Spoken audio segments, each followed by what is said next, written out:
The virus doesn't give you an opportunity to think it over. And, for some people, yes, it's easy. For many, many people, this is one of the biggest struggles you'll ever go through. A man in Tempe is recovering after a near-death experience with COVID-19. The virus landed him in the hospital back in March. He ended up in a coma. As our Emma Lockhart reports, months later, he says he is still dealing with the long-term health effects.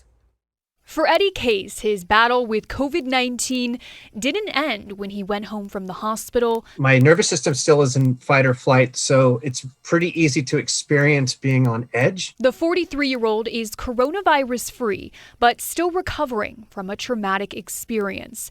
In March, his symptoms were so severe he spent 20 days in a medically induced coma. 6 months later, life isn't the same. Brain fog does kind of kick in, short-term memory. Which common things, waking up the next morning and thinking, what did I have for dinner last night? We watched a movie. What movie did we watch?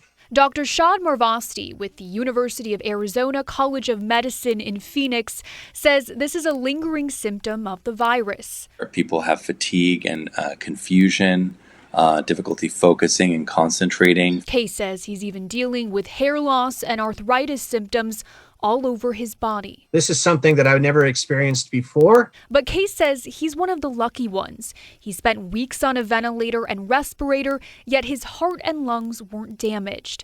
Others can't say the same. And then scarring in the lungs. We know that there's evidence of that even if you didn't get sick to the point of being hospitalized.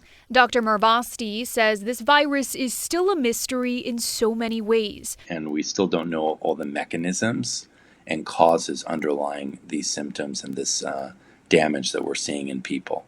But Case isn't letting this virus keep him down, instead using it as motivation. One thing I've come to do is, rather than look at this as being a victim of circumstance or a victim of this virus, I really think that in a way, this is a huge blessing. Now, I look at it as, I'm alive. I got through this thing.